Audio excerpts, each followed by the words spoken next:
Dr. John Torres here with Facebook Live, going over headlines you've probably heard over the last week or so, talking about those headlines, getting a little understanding of what they mean, and answering questions you have. So if you have questions, please send them our way so I can get to as many of those as possible. But first, let me start with the headlines. And the biggest thing so far this week over the last couple of days has been Johnson & Johnson with their vaccine. They submitted paperwork for their emergency use authorization to the FDA. Since they did that, that triggers a couple of things. So number one, the FDA is going to get all the information, all the data. They are making that transparent, just like they did with the Pfizer and Moderna emergency use authorization applications that happened back in December. And so they'll start making that very public over the next couple of weeks, and they'll start digging into it. Now, what they're going to do is 3 weeks from today, on the 26th of February, the VRBPAC is meeting. That's the Vaccines and Related Biological Advisory Committee. That's the committee of independent panelists who advised the FDA on whether they should proceed with this emergency use authorization. If you remember with Pfizer and Moderna, it was a televised event, lasted all day long, very scientific. So if you're a scientific nerd and you like digging into vaccines and virology, it's a great thing to listen to, but for most people, probably not going to get a lot out of it, except for maybe the last part, last half hour or so. And that's when they go through the debate as to whether it should be authorized and why they think it should, what are some issues they might have, and then taking the vote. More than likely, the expectation is they will say, yes, thumbs up, FDA should proceed with the emergency use authorization. If that happens, which again we think it will, that's Friday the 26th. On Saturday the 27th, the FDA, if they repeat the same pattern they had back in December with the Pfizer and Moderna vaccine, the FDA will meet and they'll give it basically a thumbs up, and they'll say, based on what VRBPAC has said and what we see, we're going to go ahead and give this emergency use authorization. Once that happens, then the Johnson & Johnson vaccine is emergency use authorized to be used here in the U.S. To explain a little bit the difference between that and what approval means, approval is a permanent approval, and that takes place in normal time periods where they go through the data, and they look, they ask questions, go back and forth. This is an emergency use authorization. So they're basically pushing the data ahead earlier. They're looking at the data in depth like they normally do, but in a more compressed time frame. And then they're giving it this emergency use authorization. And it's truly that. It's an authorization to use in times of emergency, like a pandemic. In other words, they have enough data to show to them that the safety of this, the effectiveness of this, outweighs the need to wait any longer to get more data, because we're in the midst of a pandemic where, if you look at the numbers, I'm looking at them here, the most recent deaths, about 450,000 people here in the U.S. have died from COVID since the beginning of last year. And so we definitely need things like this vaccine. So again, more than likely on the 27th, which is Saturday, the FDA will give it the emergency use authorization. Then the CDC has an advisory panel called ACIP. It's an Advisory Committee on Immunization Practices. And what ACIP does is they look down and they say, okay, the FDA has authorized this at this point, but we need to recommend who gets it and how they get it. And remember the phases the FDA came out with. They'll go through those phases and they'll say at this point, it's authorized for adults 18 and above. If you look at the different vaccines like Pfizer's 16 and above because of some of the testing they did, Moderna's 18 and above because of the way they did their clinical trials. This one will more than likely be 18 and above as well. And they'll say, okay, these are the age groups that can get it. It's a one-dose shot, but then what they do is they go further. And from my perspective as a doctor who might be giving these shots, they give us really good information because they say, here's how you mix the shot. Here's how you defrost the shot if it's a frozen shot. Here's how you basically push it into a syringe and then give it to the person. They go through all the details. So as a physician, as a nurse, as a healthcare person who's administering these shots, I know how to get it out of the freezer, thaw it. In this case, it's a refrigerator. It's not frozen. Get it out of the refrigerator, bring it to room temperature. They tell us how long it'll last, how much I'm supposed to give to somebody. Is it 0.3 milliliters? Is it 0.5 milliliters? It's going to depend on the actual vaccine. And so they go through all that. They give their recommendation. Once they give their recommendation, which will probably be done on Sunday, which is now the 28th, then the shot is good to go and it can start getting into people's arms. So my guess is by March 1st, which is that Monday, you'll start seeing Johnson & Johnson shots rolling out. Now, according to Johnson & Johnson, the vaccine has already been manufactured to a certain point. They expect 10 million over the next couple of weeks and 100 million by the end of June is what they're saying. We'll see how that goes based on the rollout we've seen so far. Experts are saying it could happen, but we want to make sure. Now, an important point to make is, remember, this is a one-dose shot, as opposed to the other ones where you have to get 2 dosings, one Moderna 28 days apart, Pfizer 21 days apart. This one is a one-dose shot. And now some people are sticking on the effectiveness, which I will talk about here in a minute. But if you look at the effectiveness, you have to look at it with an understanding of how this was actually done. So now the Pfizer and Moderna, if you remember, Pfizer is 95% effective, Moderna is 94.1% effective, but they basically took all comers. They said, looking at anybody who might have gotten mild, moderate, severe coronavirus, looking at all of that, how effective was it at preventing all of that? And they said, okay, it looks like it's 95% effective. Well, Johnson & Johnson looked at theirs and said, we're more concerned about moderate to severe, and we're concerned about hospitalizations and death. We're not that concerned about mild coronavirus, because mild coronavirus is something a lot of people can handle at home. Obviously, they don't want people to get it, but they want to make sure that people aren't dying from it, which at the end of the day, that's the bottom line. And here's what they found. It's 72% effective at preventing that moderate to severe coronavirus. But in the study, 4 weeks after getting the coronavirus, nobody who got the vaccine died or was hospitalized because of COVID. Now, again, think about that. 100% of people who got the vaccine, nobody died or was hospitalized, which, again, is the endpoint we want. As I tell people, if you get coronavirus and it's just the cold-like symptoms and it goes away in 2 or 3 days, you don't have any lingering effects, and you live through it, that's a win. That means the vaccine worked the way we want it to work. Now, obviously, in the ideal world, if you could get it to work where it completely eliminates the virus, then that's fantastic, but getting this at this stage is great. Also, you have to remember, Pfizer and Moderna were done early on. This Johnson & Johnson vaccine was tested during all these upcropping of variants that have happened across the globe, and particularly in South Africa. What they found in South Africa is that the people who got the vaccine, 95% of them had that South African variant, the B.1.351, and it worked against that 57%. So it's a little lower, but it's still working. And again, it prevented hospitalizations, prevented deaths at 100%, which is great. At the end of the day, if you get sick from it, don't have long-term symptoms, and you're not hospitalized, you don't die from it, that's a win. That's a great vaccine. And so what I tell people, because one of the big questions I get is, should I wait on getting one of the other ones because that effectiveness seems higher? Should I go ahead and get this one? The thing I tell people all the time is the best vaccine you can get is the first vaccine you can get. You don't want to wait weeks or months to get a vaccine you think might be better, because in that time period, you're at risk for developing symptoms from coronavirus, getting hospitalized with coronavirus, and possibly dying from coronavirus. And like I mentioned earlier, right now in the U.S., over 26 million cases, over 450,000 deaths just from coronavirus. And so you want to be extra careful with that. Of course, it remains to be seen how this rollout will go. We know we've hit snags with the ones that are going on right now. It seems to be smoothing out a little better, and that's good. So that's the vaccine that's coming out. And again, 26th is the VRBPAC meeting. 27th, the FDA will probably authorize it. 28th, the CDC will probably recommend it and how to give it. And March 1st, it'll probably start to be given along with the other two, which gives us a lot more vaccine out there, which is a very, very important thing. Now, the other thing I want to talk about, as everybody knows, this Sunday is the Super Bowl. And the Kansas City Chiefs are taking on the Tampa Bay Buccaneers. So basically, the CDC came out with some recommendations for how to do this safely. And obviously, the best recommendation is to not bring anybody into your house or to go to anybody's house or go to bars or restaurants. Don't do anything with people who don't live under your roof. And that's the safest way to be. Do things virtually. If you do decide to have a party or go to a party, the CDC came out with some tips. Number one, outdoors. Outdoors, much better than inside. Make sure that ventilation is working. You know, if you put a projector out there with a sheet up, you can still watch the game and still have a lot of fun. They're also recommending a couple other things. Number one, in the midst of the game, what do? You like to shout, you like to scream, yay, your team scored a touchdown, or they did a great tackle, or they stopped the other team from scoring, you know, all those things that we cheer about. Remember, every time you're cheering, every time you're shouting, every time you're talking loud, you're projecting those virus particles out of your mouth, and they are traveling further, staying in the air longer, and possibly contaminating somebody easier. And so what they're recommending, the CDC is recommending, and I know a lot of people chuckle at this, but instead of shouting, instead of screaming, stomp your feet, clap your hands, maybe bring a little noisemaker you can use.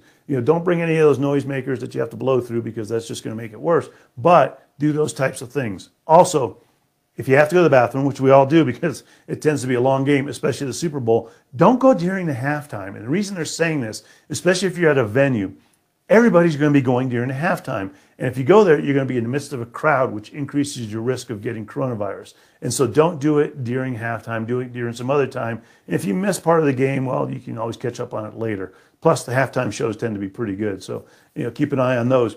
And then when it comes to food, if you're at a house, if you're at somebody else's house, typically it's buffet style. Somebody lays out a table of food or people bring over potluck and everybody shares in the food. There's a platter of chicken wings, there's nacho dip everybody dips into. Never double the dip, of course. But this time we don't want to do that. Make individual trays or individual bowls of food that people can have, or have people bring their own food. You don't want to be sharing food. You don't want to be sharing utensils. You don't want to be sharing condiments. And those are big things right now. So you can do this safely. Number one, do it in your house with people that live under your roof, and everybody else make sure they bring them on virtually. If you do things with other people who don't live in those conditions, then go ahead and, again, no screaming or shouting, use noisemakers, go to the bathroom other than halftime, minimize the people that are there, no buffet style food, individual style food. And a good tip is, and as rude as this is other times of the year, this is not necessarily rude right now, arrive late, leave early. Minimize the time you're there because that minimizes your risk of getting coronavirus. And then the last thing I want to talk about are just the numbers, because the numbers are really trending down right now, and this is fantastic. If you look at the latest numbers, around 122,000, 123,000 cases of coronavirus yesterday. That's a far cry from where we were a while ago, and those numbers are continually dropping. Hospitalizations are dropping. Deaths are leveling off. They haven't dropped yet, but by all indications, they will start dropping. And here's what typically happens. Remember, everything lags by 2 weeks. And so when somebody gets infected 2 weeks later, they typically turn up as a case. 2 weeks after that, they turn up as hospitalizations. 2 weeks after that, they turn up as deaths. And so those deaths lag cases by 4 weeks. They lag you getting infected by 6 weeks. And so, again, this is one of those things that we're just seeing the end of that. Hopefully that trend continues down. But a couple of things are going to help keep that down. Right now, we don't think vaccines are making that big of an impact because not that many people have gotten vaccinated. If you look at the numbers, there's 57 million doses that are out there, but only 6,000 people, almost 7,000 people have gotten double dosing, meaning they're fully vaccinated. There's been 27,000 people that have gotten a single dose. And so those numbers are there. They're just not quite where we want them to be. Remember, 70, 80% is what we need. And right now we're talking around, 10, 12% of people have gotten it. So again, we want to make sure that we're safe and we continue to be safe. So these are the things we're looking at here. These numbers are trending down. We want to keep them trending down. Keep wearing masks, keep social distancing, keep washing your hands, those things we know that can help. But looking at the other headlines, another vaccine's coming down the pike. Looks like it'll be here within a few weeks. We also have the Super Bowl coming up. Be safe during the Super Bowl. And then the numbers are trending down. Let's keep up that good work. But let me see if you have any questions now. Should you take Tylenol or Advil before getting the shot? What about Benadryl? This is a big question that's coming up. Should you take Tylenol or Benadryl before getting the shot? And what about Benadryl? I'll answer Benadryl a little bit later. But Tylenol and ibuprofen, you don't want to take them before getting the shot. And here's why. Certainly after getting the shot, it's a different story. Unless you're using them for medicine purposes, it's treating some kind of illness, some kind of injury, some kind of issue you have. If you are, talk to your doctor about whether you should do it or whether you can hold off on it. But otherwise, for the majority of us, don't take them the day you're getting your shot for a very specific reason, because these medicines can suppress your immune system just a little bit. Ibuprofen is an anti-inflammatory. Tylenol, we're not exactly sure how it works, but we think it works on the brain center of pain, but it might also have small anti-inflammatory properties, which means that your immune system is getting blunted just a little bit. You want your immune system to be as robust as possible when you get that vaccine, because you want it to recognize and attack the vaccine, which builds up the strength to attack the virus later on if you do get exposed to the virus. So if you get the vaccine, let's say you get it today, kind of let it ride. A little arm pain might be from the shot, but typically the symptoms don't show up till you wake up tomorrow morning. When you wake up tomorrow morning, certainly please take those if you need to. Other things you can do, cool packs to the arm, making sure you move your arm a lot today to try and keep that muscle moving because it is an intramuscular shot. Those can help as well. If you do look at Tylenol or ibuprofen, which is acetaminophen or ibuprofen, Err on the side of acetaminophen if you can, if it seems to be working because it has less anti-inflammatory properties, but ibuprofen certainly would help as well. And at that stage, we don't think it interferes much with the immune system process that we're hoping you get. As far as Benadryl, now, I think people are asking that question because they're concerned about allergic reactions or possibly the anaphylactic reactions. Remember, that anaphylactic reaction at the most has been shown to be 0.001% of people getting the vaccine. 0.001%. Extremely low numbers, extremely rare for this to happen. So if you're taking it for that purposes, you don't need to take it. Talk to them if you've had allergies in the past, especially if you've had allergic reactions, anaphylactic reactions, these life-threatening reactions to shots or to food. Talk to them before you take that. But for the vast majority of us, no, you don't need to take that. And the problem is, of course, it won't interfere with the immune system response, but it will make you sleepy. And you're trying to get the shot, especially if you're driving to the shot and back. So again, not something you necessarily need. What if you had a reaction to the first shot? I had rapid heart rate for hours. Should you still have a second shot? So if you had a reaction to the first shot, like in this case, they talked about having a rapid heart rate for a few days, and that's one of the conditions that people are talking about, one of the reactions they're having. I myself had a sore arm and I was fatigued the next day. People talk about a variety of different reactions they're having. The main reactions are that sore armness, muscle aches, headaches, fatigue, low-grade fevers. People are talking about the rapid heart rate. Those kind of responses are sensitive responses where your immune system is kicking in and it's learning how to fight off the virus. So those are responses that, for the most part, we expect. If you get those responses, you can still take the second shot. Just realize those responses might be even more prolonged or more intense after the second shot. If you have an allergic reaction, which by that I mean if you have that anaphylactic reaction, then you don't want to get the second shot. If you have an allergic reaction, which just means you had some hives, swelling to the arm, talk to them about whether you should be getting the second shot or not at that point. But for the vast majority of us, if you have any of these reactions, including a rapid heart rate, you can certainly get that second shot. Why aren't they testing for variants more in the United States? It seems like we're behind the curve. So the question is, why aren't they testing more for variants in the U.S.? Seems like we're behind the curve. And the answer is yes, we are behind the curve. And I don't know why they haven't been testing in the past. But according to President Biden and according to the COVID-19 task force that have been given 3 briefings a week, they are going to go ahead and start testing this. They expect to test about 7,000 a week. And what they do is these are random samplings across the country. So if you get a test, it might be that you get a double swab. And so they do 2 swabs at once, which often we do with strep tests and other things. The reason they do 2 swabs is one is for the PCR test they're going to send off, or the immediate test they're going to do to give you those results. But the other one is to be held in reserve in case they want to do this sampling. And they're going to do the sampling. They don't need to do everybody, but they need to do samplings across the country in some kind of uniform pattern so that way they can determine if these variants are popping up. If they are, then they can understand where they're popping up and they can try and control them better that way instead of just letting them pop up and spread like they naturally do. And so the Biden administration has promised to go ahead and ramp that up. And so hopefully they will be ramping it up. We have the technology to do it. We just need to bring all the technology together. Other countries, some are doing a better job, some are doing a worse job. And so this is definitely something that we've been lagging on, and hopefully we're learning as we go along for future issues, and especially watching coronavirus and even the flu go forward over the years of using what we've learned here for what we need to do in the future. What do you do if you miss the window to receive your second dose? So that's a great question. What do you do if you miss the window to receive your second dose? Well, if you look at the dosing here, Pfizer, you want to get the dose at day 0, which is basically the day you get it, and then day 21. Moderna, day 0, day 28.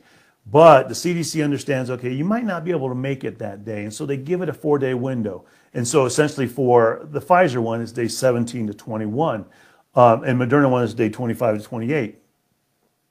What they say, though, is they do understand that some people might say, okay, I'm supposed to get my shot at day 28. I couldn't make it for a variety of reasons. Life got in the way, and I couldn't make it.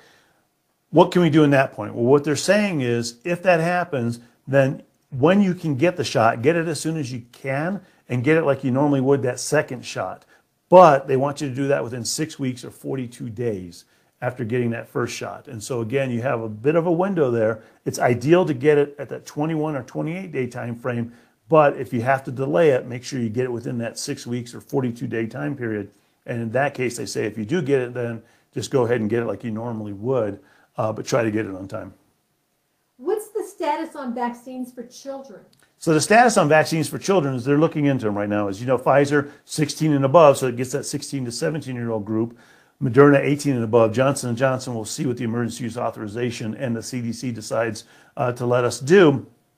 But right now they are testing on children, and they're going to do it in a stepwise fashion. The reason they don't normally test on children right away is because they want to make sure it's safe and effective on adults. And so they work their way down from phase 1, which are healthy adults, phase 2, a little more adults that have medical conditions, phase 3, more adults who have more issues. As you can see, they're stepping up the amount of people they're testing and what degrees of medical issues or other issues they might have, and checking for safety and efficacy, but they're leaving out a group, and that's usually pregnant women, breastfeeding women, and children. And then they eventually start working them into the equation of testing. So right now with children, what they're doing is they're doing that in a stepwise fashion as well. 12 to 17-year-olds are what a lot of these vaccine manufacturers are looking at right now in testing.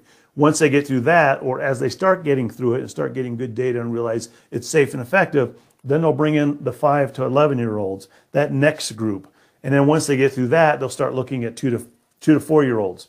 And they'll start bringing it down slowly by age. The thinking is that over time, and we're talking a few years from now, this coronavirus vaccine will be a normal childhood vaccine like many, many other vaccines are. But as of now, since it is a new vaccine, they want to make sure that they test it as they go down and slowly decrease the age group, because children's immune systems are a little different than adult immune systems, and they could potentially respond different. They need to understand the dosing, because they're not going to give them adult dosings. They need to have to fine tune what dosing they need, and that's going to be different. As you can imagine, a 15-year-old probably going to get a different dose than a 5-year-old. And so they have to be very careful with that, and they have to look at that in subsequent trials as they start working their way through these trials. The hope is that by the time kids go back to the fall, at least high school kids, if not middle school and high school kids, are able to get the vaccine, and then we'll slowly work into the elementary school kids, which actually works with the risk factors there, because high school kids are the riskiest for getting and spreading coronavirus. Middle schoolers are the most, in the elementary schools the least.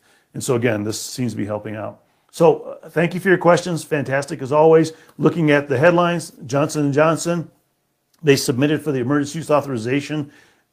The VRBPAC, which is the advisory committee for the FDA, is going to look at it on the 26th of February, 3 weeks from today. By the 27th, if it all goes well, they're going to give it the emergency use authorization. Then the CDC will look at it by the 28th. They should recommend how it should be given and what dosing and to whom. And then by March 1st, shots hopefully start being in arms, or at least the vaccine starts getting shipped out to areas where shots can be put in arms fairly quickly. Super Bowl coming up on Sunday, so whatever team you're going for, yay for that team. But make sure you do it safely. Best way, your own family, under your own roof, and virtually with everybody else. If you do have guests, remember a few things. Number one, no shouting, no screaming. Use noisemakers, clap, stomp your hands. Go ahead and have individual servings of food instead of buffet style like you've done in the past. Don't share condiments, don't share utensils, don't share food. Number three, if you go to the bathroom, don't go during halftime, because everybody else is going to be going during halftime. Try to be outdoors instead of indoors. And then, as I always say, it's okay to be a little rude right now because we're in a pandemic, so arrive late, leave early, so you minimize your time you're there. And then the numbers we talked about, they're trending down. We need to keep that going, and that means masks, social distancing, washing our hands, opening windows, all those things we continually talk about. But I hope you have a great weekend. If you watch the Super Bowl and you're cheering for a team, I hope your team wins. Otherwise, have a very happy and a very healthy weekend. Thank you. Are you a fan of our videos? Be sure to subscribe to Worldwide Campus News and Entertainment. Then ring the bell to see all notifications about the new videos and the latest video.